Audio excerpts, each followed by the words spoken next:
믿음이 생겨요. 여기 있다고 믿음이 생기는 건 아니에요.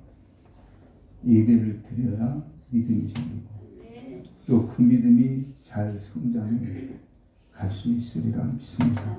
오늘 성경 본문을 통해서 종교개혁의 신앙이라는 제목으로 함께 말씀을 생각하려고 합니다. 오늘 우리가 읽은 성경 말씀은 유다 왕국에서 역대 위대한 왕들 중에 하나로 다윗과 함께 손꼽히는 왕, 성경에 기록되어 있는 대로 요시야 왕에 관한 이야기입니다.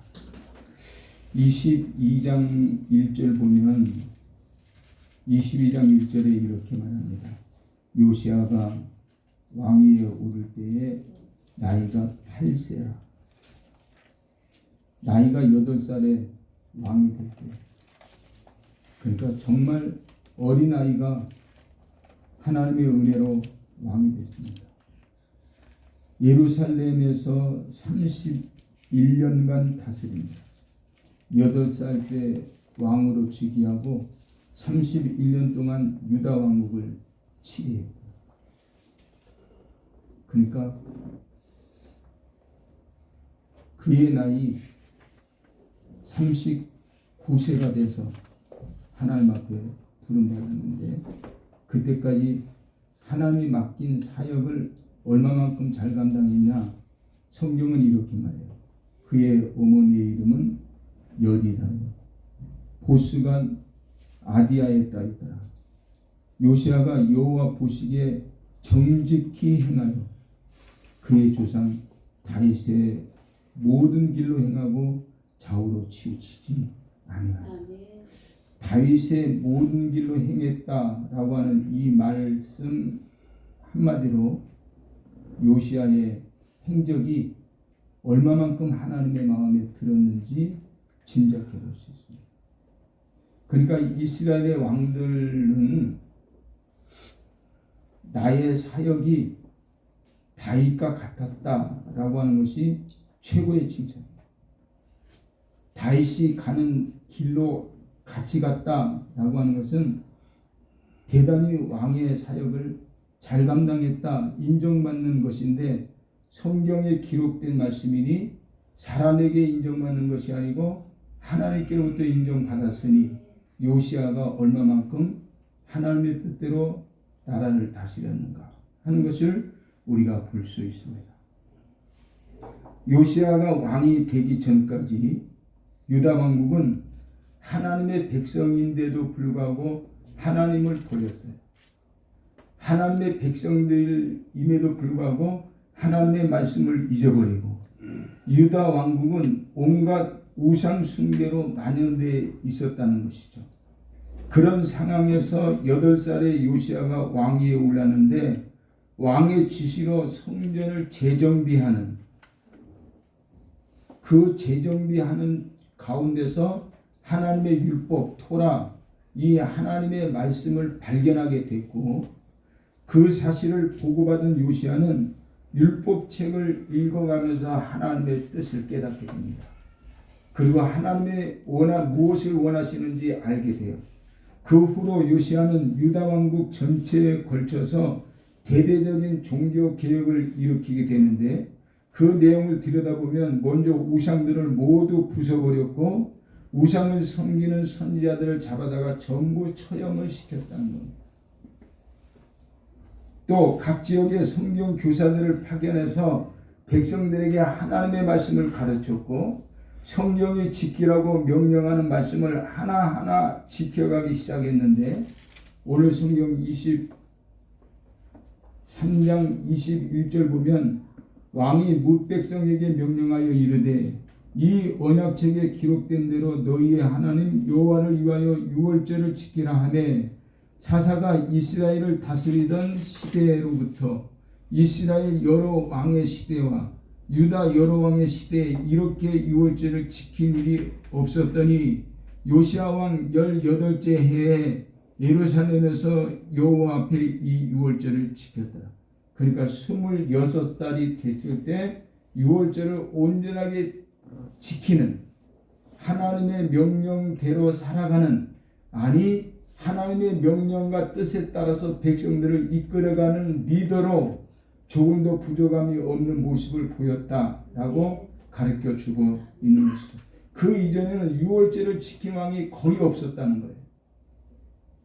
하나님은 이 유월절을 지킴으로 이스라엘 백성들을 하나님이 어떻게 이끌어 오셨는지, 하나님이 이스라엘 백성들을 위해서 어떻게 역사를 하셨는지 알게 하시기를 원하여 유월절을 제정하여 그 백성들에게 유월절을 지키라고 명령하셨음에도 불구하고 이스라엘 백성들은 이 유월절을 지키지 않은 거죠.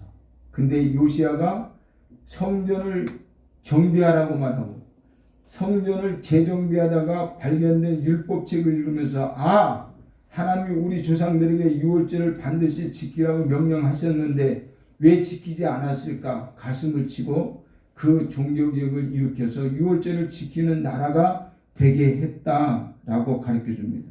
그 결과가 무엇입니까? 오늘 우리가 읽은 성경 말씀은 요시야의 종교개혁 운동에 대해서 내린 평가입니다. 내린 평가 속에 25절 보면 이렇게 말해요. 요시야와 같이 마음을 다하며 뜻을 다하며 힘을 다하여 모세의 모든 율법을 따라 여호와께로 돌이킨 왕은 요시야 전에도 없었고 후에도 그와 같은 자가 없었더라. 이렇게 말씀해요. 요시야와 같은 왕은 전에도 없었고 그 뒤에도 없었습니다. 그는 마음과 정성과 힘을 다하여 여호와를 섬겼습니다. 그리고 모세의 가르침을 다 지켜냈습니다. 이렇게 말합니다. 오늘 이 예배를 통해서 우리들도 모세의 율법과 주님이 우리에게 주신 복음을 제대로 잘 지켜서 오직 믿음으로만 살아가는 하나님의 거룩한 백성들이 되시기를 주님의 이름으로 축복합니다. 오늘은 종교개혁을 기념하는 종교개혁 기념주일입니다.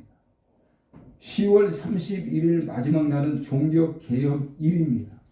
오늘은 그 종교개혁일을 기념하는 종교개혁 기념주일입니다. 종교개혁은 독일 출신의 목회자 말틴 루터가 타락한 로마의 캐톨릭 교회의 문제점들에 대해서 우리 토론해보자. 무엇을 우리가 잘못하고 있는지, 하나님이 우리에게 가르친 명령은 어떤 것인지 한번 이야기해보자 해서 1517년 10월 31일 비텐베르크 성당 문에다가 95개의 조항의 반박문을 붙였어요. 캐톨릭이 이거 잘못했습니다. 캐톨릭 이거는 죄입니다.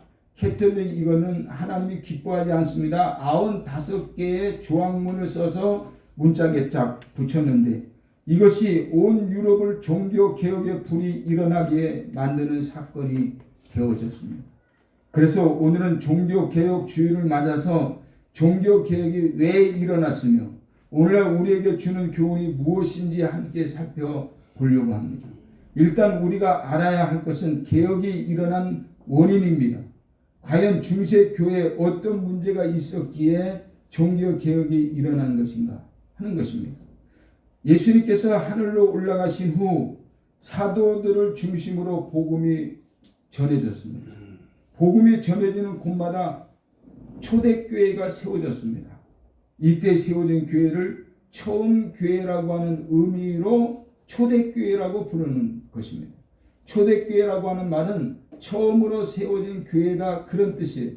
그래서 사도들이 전하는 복음을 통해서 지역마다 하나님의 교회가 세워졌는데 그때 그 교회에 참석하고 있는 성도들의 신앙은 아주 순수하고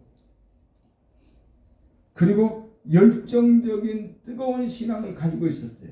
왜냐하면 그 교회의 출발은 오순절날 마가다락방에 임했던 성령의 충만함으로부터 시작된 교회였기 때문에 순수할 수밖에 없었고 때묻지 않을 수밖에 없었고 그리고 하나님을 향한 뜨거운 열정으로 출발할 수밖에 없었죠.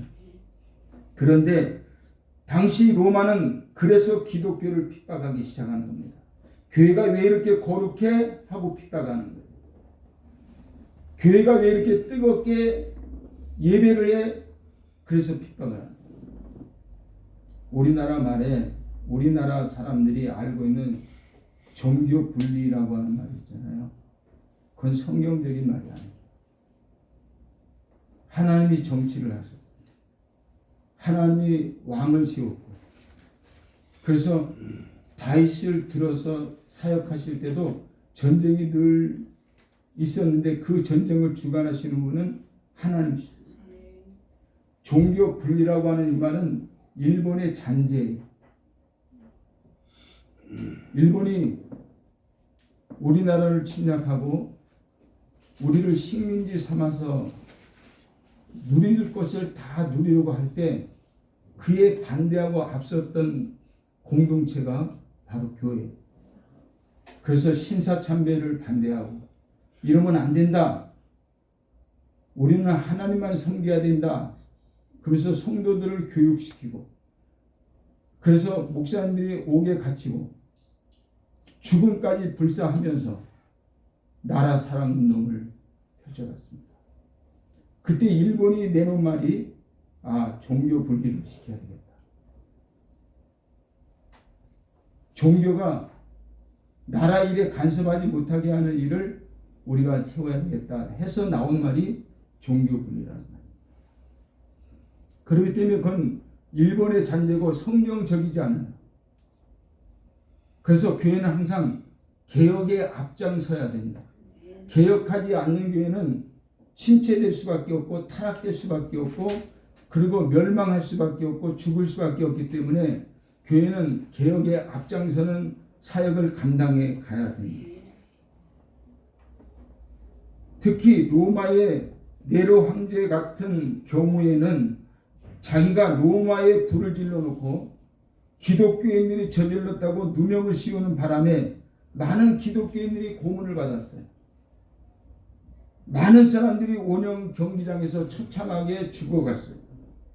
그러던 중 4세기에는 콘스탄틴이라고 하는 황제가 로마를 다스리게 됐는데 황제가 전쟁 중에 십자가 형상을 봤어요.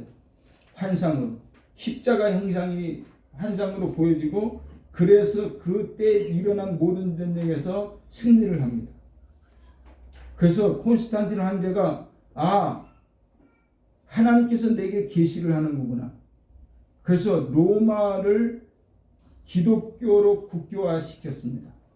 로마의 국교는 기독교다. 그때가 밀라노 칙령이라고 312년에 밀라노 칙령을 내렸던 것이죠.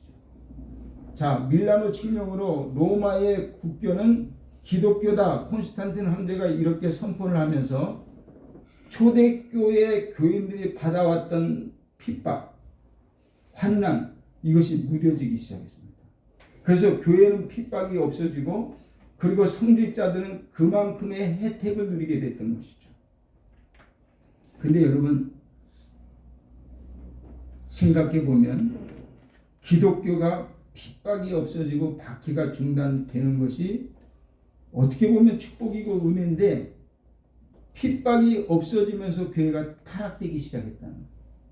박해가 있을 때는 하나님의 말씀을 지키려고 생명을 걸고 순수한 신앙과 열정을 가지고 주님을 사랑했는데 그 박해가 없어지게 되면서 성직자들이 타락하고 교회가 타락하고 세상과 타협하고 하나님의 말씀을 멀리하는 그런 삶을 살게 됐다는 것이죠.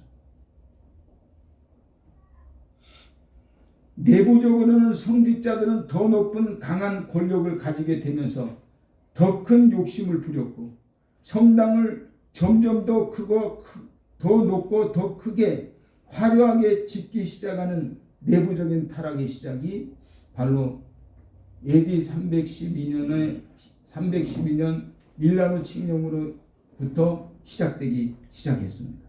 성직자들은 그래서 성도들에게 성경을 알고 배울 길을 차단시키기 위해서 교묘한 말을 하죠. 성경은 거룩한 책이다. 성경은 하나님의 말씀이기 때문에 평신도들이 읽으면 안 돼. 이거는 성직자만 읽어야 된다. 그래서 라틴어로 기록되어 있는 이 성경을 독일어나 영어로 번역을 못하게 했던 것이죠. 그래서 신부들만 알아들을 수 없는 말로 여기서 시부렁대는 거예요. 알아들을 수 없는 말로 시부렁대요. 그 성도들이 무슨 말인지 알아들을 수가 없어요. 성경을 읽지 못하니까 하나님의 뜻을 알지 못하고 깨닫지 못하고, 그러니까 무식한 성도들이 되어져 버렸던 것을 볼 수 있습니다. 그래서 성경을 읽지 못하게 하는 대신 미사와 각종 종교 예식을 다양하게 만들어내면서 너네들은 참석만 하고 하면 돼, 너네들은 헌금이나 드려, 이렇게 타락되어져 갔던 것이죠. 특별히 당시 베드로 성당을 짓느라고 어마어마한 돈이 필요했는데 그 재정을 채우기 위해서 사제들은 사람들의 불안 심리를 이용하기로 했는데, 로마 캐톨릭 교회와 사제들의 탐욕이 가장 잘 드러난 사건이 바로 면죄부 사건이었습니다. 면죄부는 쉽게 말해서 이미 죽은 조상들과 가족들을 위해서 면죄부를 사면 그들의 죄도 용서받을 수 있고 천국에 올라갈 수 있다고 하는 천국 보증서를 파는 것과 똑같아요. 근데 성경은요, 사자에 대한 헌금을 말하지 않아요. 죽은 사람을 위해서 헌금 드리는 것, 그건 우상 숭배와 똑같아요. 그건 하나님이 기뻐하지 않아요. 죽은 사람을 위해서 예배하는 것도 역시 마찬가지예요. 그래서 우리는 제사하지 않는 거예요. 우리는 조상들의 죽음을 애통하죠. 슬퍼하는 마음도 있죠. 그래서 그날을 우리는 추모할 뿐이지, 그리고 하나님의 은혜였음을 감사하는 예배로 드리는 것이지 제사하지 않는다. 근데 이 천주교는 면죄부증을 만들어서 천국 보증서를 팔아먹은 것이죠.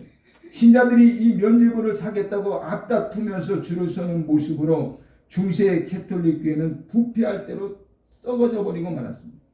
그러나 하나님께서는 교회가 이대로 무너지도록 내버려 두지 않고 한 사람을 준비했어요. 교회가 무너져 버리고 교회가 썩어져서 문을 닫을 때까지 하나님이 기다리지 않고 그것을 개혁시키기 위해서 한 사람을 준비해 두셨는데, 그 사람이 바로 종교 개혁을 일으켰던 마틴 루터인 것입니다. 루터는 원래 법률가를 꿈꾸는 사람이었는데 하루길을 가다가 벼락을 맞았어요.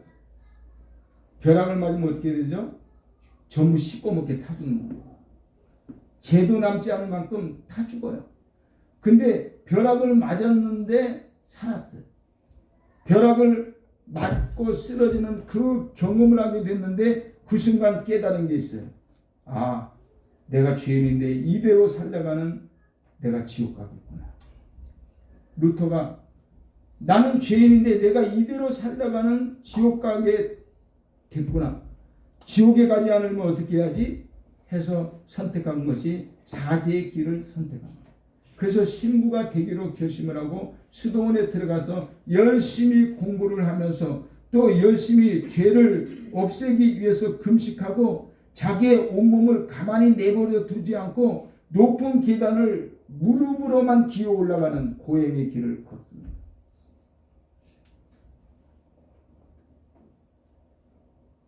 높은 계단을 무릎으로 기어 올라가는 고행을 통해서라도 죄사함을 받을 수 있다면 마땅히 해야지 하면서 고난을 감수한 것이죠. 그러나 아무리 고행을 해도 그 죄의 문제를 마음속에서 떨쳐버릴 수가 없는 거예요. 금식하고 고행을 선택해서 하면 할수록 마음이 더 괴롭고 마음이 더 아픈 거였어요. 시원한 마음을 가질 수 없었던 어느 날 루터의 인생을 완전히 바꿔버리는 놀라운 경험을 하게 됐는데 하나님의 음성이 들려. 그게 로마서 1장 17절. 오직 의인은 믿음으로 산다. 아, 고행으로 의인이 되는 게 아니구나. 고행으로 내 죄를 씻을 수 있는 게 아니구나. 내 죄를 씻어내고 내가 하나님 앞에서 의인이 되는 삶을 살려면 오직 믿음이어야 되는구나 하는 것을 깨달았어요. 이곳에서 하나님께서 주시는 계시로 붙잡고 지금까지부터는 구원을 받을 자격은 자기가 열심히 고행을 하고 돌을 닦아야만 얻을 수 있다고 믿었던 것을 다 내버리고 내가 믿음으로 살아야 돼요.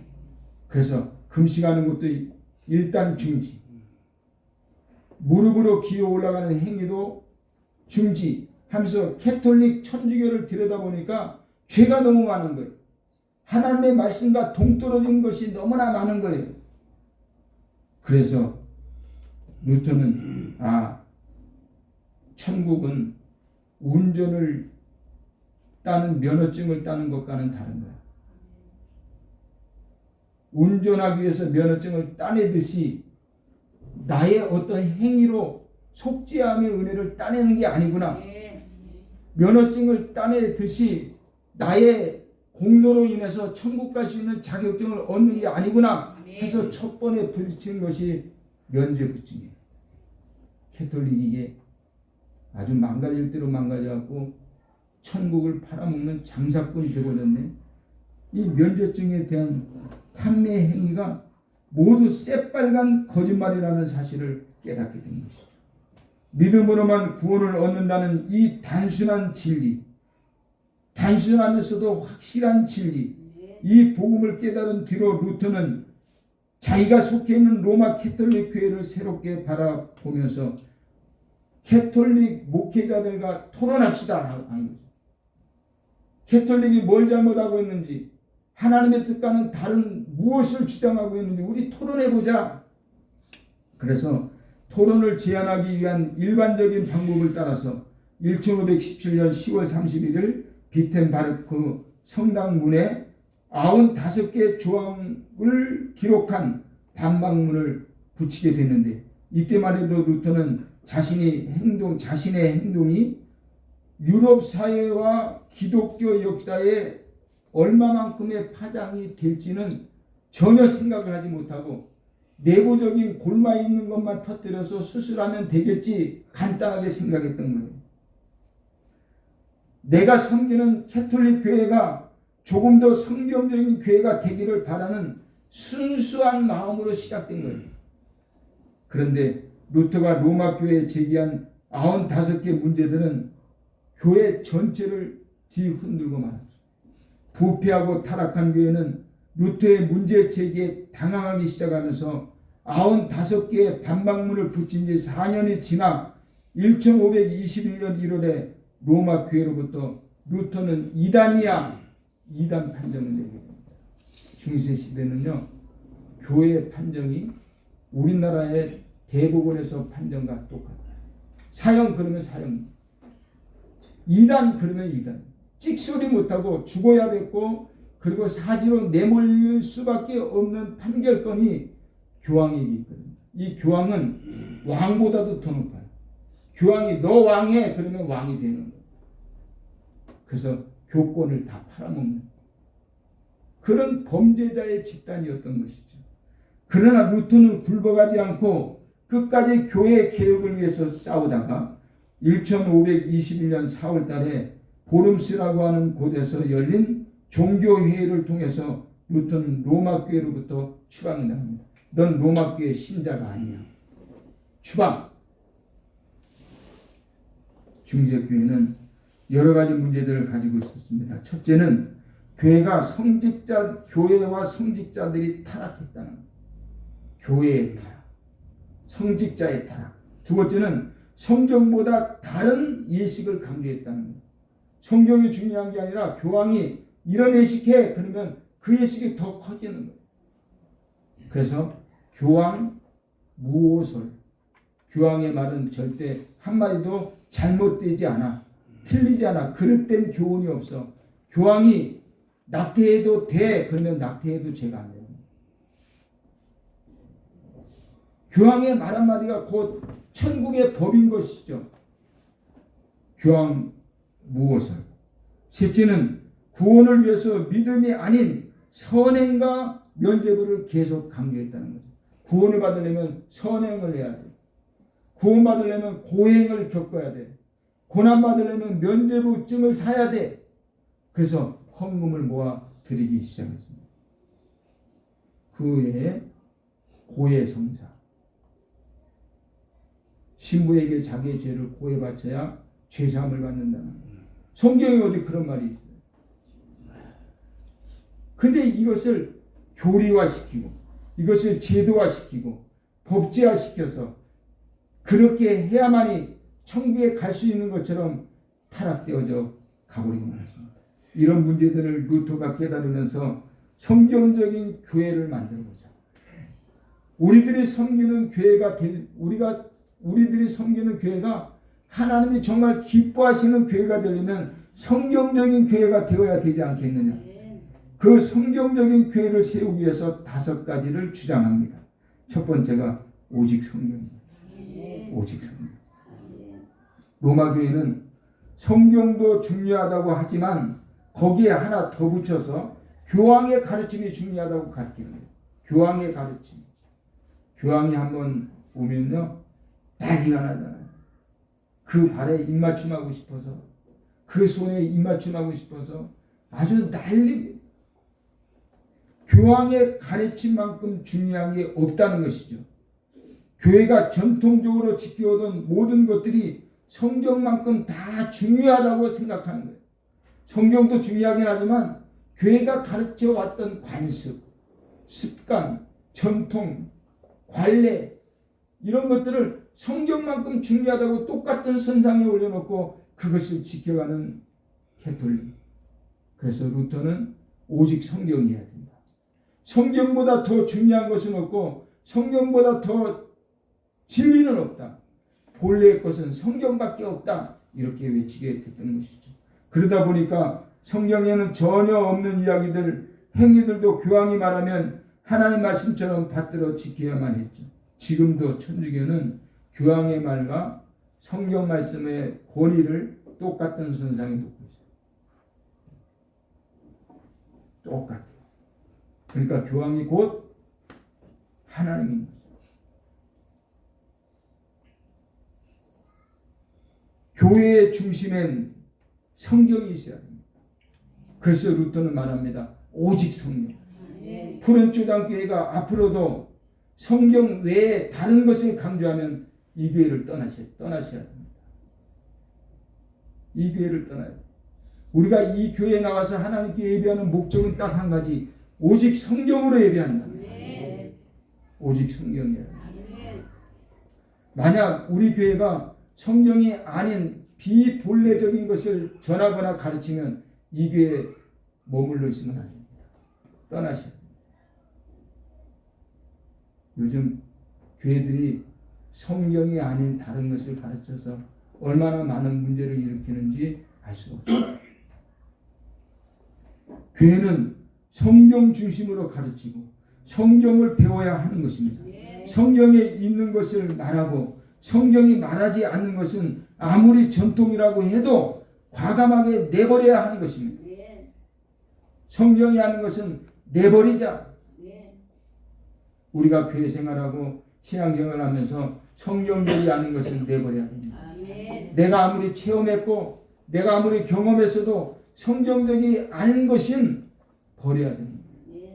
버리는 은혜가 있어지기를 바랍니다. 두 번째는 오직 그리스도입니다. 성경은 하나님과 죄인 사이에 예수님만이 중보자입니다. 우리가 흔히 쓰는 말에 중보 기도라는 말을 많이 하잖아요. 근데 이게 신학적인 논란이 많아요. 우리가 무슨 중보 기도를 하냐. 중보 기도는 예수님만 하신다. 그래서 중보 기도라는 말을 쓰지 말자. 그런 논란이 많아요. 그럼에도 불구하고 우리가 누군가를 위하여 기도하는 것이니 중보 기도라고 하는 말을 써도 괜찮다. 찬반 논쟁이. 그러면 중보라고 하는 말 대신 도고라고 하는 말을 쓰자. 그런 말도 나와요. 여러 가지 이야기들이 다양하게 나오고 있는데 로마 교회는 하나님과 죄인 사이에 중보를 누굴 집어넣냐면 기도를 집어넣는 게 아니라 사제를 끼워넣는 거예요. 사제. 신부들을 하나님과 죄인 사이에 끼워놔서 누구든지 이 신부에게 고해 성자를 통해서 죄 사함을 받게 했다는 겁니다. 그래서 교인들은 예수님이 아니라 사제를 찾아갑니다. 예수님을 찾아가서 내 죄를 용서해 주십시오 그래야 되는데, 예수님 내 죄를 용서해 주세요. 내가 죄인입니다. 만일 우리가 우리 죄를 자백하면 저는 미쁘시고 의로우사 우리 죄를 사하시며 모든 불의에서 건져 깨끗하게 하실 것이요. 예수를 찾아가서 우리 죄를 고해야 되는데 거기에다가 중보자로 신부를 집어넣어서 신부를 찾아가서 죄사함을 받게 했다는 거죠. 생각해 보면 얼마나 여러분 건방진 짓거리입니까? 어떻게 사람이 사람의 죄를 용서할 수 있다는 말입니다. 그래서 루터는 오직 그리스도를 외치는 것이죠. 오직 그리스도. 저와 여러분의 신앙에 오직 그리스도가 뿌리를 내리고 오직 성령이 뿌리를 내리는 개혁신앙을 소유할 수 있기를 주님의 이름으로 권면합니다. 세 번째는 오직 은혜입니다. 로마교회는 사람이 구원을 받기 위해서는 열심히 고행을 해서 죄를 씻어낸다고. 고행을 해야 돼. 자기 육체를 죽여야 돼. 자기 육체를 힘들게 해야 돼. 그것은 영주주의와 같은 이단의 사상의 시작입니다. 내가 금식을 많이 하면 그게 자랑거리일까요? 그렇지 않아요. 금식을 많이 해서 무너져버린 내 영성을 다시 회복시키는 데는 도움이 되지만 그것이 자랑거리도 되지 않고 그것 때문에 죄사함을 받는 것도 아니고 우리가 하나님의 백성이 되는 것은 오직 하나님의 은혜라고 하는 것이죠. 하나님의 은혜. 바울 선생은 나의 나 된 것은 다 하나님의 은혜. 하나님의 은혜. 루터는 로마서 말씀을 통해서 우리의 구원은 우리의 공로가 아니라 하나님께로부터 받은 은혜로운 선물이라고 주석을 달고 있는 것입니다. 값없이 주시는 은혜의 선물이기 때문에 우리는 하나님께 감사합니다. 어찌 우리의 공로로, 우리의 수고로, 우리의 노력으로, 우리의 희생으로 어떻게 구원을 얻을 수 있다는 말입니다. 어불성설 말이 되지 않아요. 우리는 아무리 선을 행하려고 선을 해도 예수님이 계시지 않는 선이라면 그것은 불의가 되어버리는 것입니다. 그래서 우리는 오직 은혜를 뿌리내리게 해요. 네 번째는 오직 믿음입니다. 로마교회는 여러 가지 미사에 참여하고 면죄부를 구입하며 교회를 위해서 많은 헌금을 하면 구원을 받는다고 가르치고 있습니다. 헌금으로 구원 못 받습니다. 여러분이 거주하고 있는 주택을 팔아서 헌금을 드리면 나는 좋아할 수 있습니다. 얼마나 좋겠습니까? 집을 팔아서 2억, 3억, 10억씩 내면 할렐루야죠. 근데 하나님은 그것 때문에 우리에게 구원을 주시지 않습니다. 제가 지지난주인가요? 하나님이 외모를 보시지 않고 중심을 보십니다. 외모는 DNA로 인해서 생겨나는 결과물이에요. 우리 어머니가 더 예쁘게 생기셨다면 제가 훨씬 더 잘생겼을 텐데 우리 어머니 DNA가 예쁜 DNA가 아니에요. 말상에다가. 근데 우리 어머니 심성이, 중심이 자기를 가꾸고 자기를 치고 복종시키는 그 중심이 아름답기 때문에 마지막 날 천사가 임하는 것을 보고 천사가 오셨습니다. 그리고 부름을 받습니다. 저는 DNA보다 그 중심을 더 소중하게 생각합니다. 그래서 외적으로 보이는 그 어떤 것으로는 절대 우리는 구원받지 못한다. 하나님의 은혜고 오직 믿음으로만 구원받을 수 있음을 다시 한번 말씀드립니다. 성경은 분명히 하나님이 주시는 구원은 믿음으로 인해서 주어집니다. 믿음. 의인은 오직 믿음으로 살아요. 얼마나 여러분 이 짧은 구절의 말씀이 감사해요. 의인은 믿음으로 살아요. 여러분이 믿음으로 살면 여러분은 뭐예요? 의인입니다. 근데 믿음이 없이 살면 그러면 죄인인 거예요. 우리의 세상적인 삶이 아무리 넉넉하고 부유하고 아무리 좋은 삶을 살아도 예수가 없으면 예수를 바라보는 믿음이 상실되어 버리면 그건 죄인의 삶이에요. 그러니까 우리가 뭘 소유해야 되는 거예요? 믿음을 소유해야 돼요. 이 믿음은 아무리 강조해도 지나치지 않아요. 믿음이 이기네. 그렇게 우리는 찬양하지 않습니까? 믿음이 세상을 이긴다고 말씀하지 않습니까? 오직 믿음으로 구원받음을 믿고 믿음을 더 성장시켜가는 저와 여러분이 되어지길 주님의 이름으로 축원합니다. 다섯 번째는 오직 하나님 영광입니다. 로마교회는 더 크고 높은 교회를 건축하고 교황이 왕보다 더 높은 지위를 차지하고 종교의 이름으로 부유하게 하는 것을 중요하게 여겼습니다. 교황이라는 말 자체가 교회의 황제라는 말인데 그만큼 자기들을 위해서 신앙을 이용했어요. 그러나 성경은 분명히 우리에게 무엇을 하든지 무엇을 먹든지 무엇을 마시든지 다 하나님의 영광을 위해서요. 다 하나님의 영광을 위해서. 그러므로 우리는 오직 하나님의 영광의 삶을 살아야 합니다. 이렇게 종교개혁을 펼친 결과 교회는 새롭게 세워지게 되는데 이 교회를 개혁교회라고 말합니다. 개혁교회. 새롭게 세워진 교회, 개혁교회 안에는 어떤 변화가 일어났을까요? 평신도들은 성경을 배우고 성경을 읽을 수 있는 권리를 되찾았습니다. 신부들만 읽었던 그 하나님의 말씀을 평신도들이 다 함께 읽었고 다 함께 그 말씀을 탐구하고 그 말씀을 묵상하고 그 말씀을 암송하면서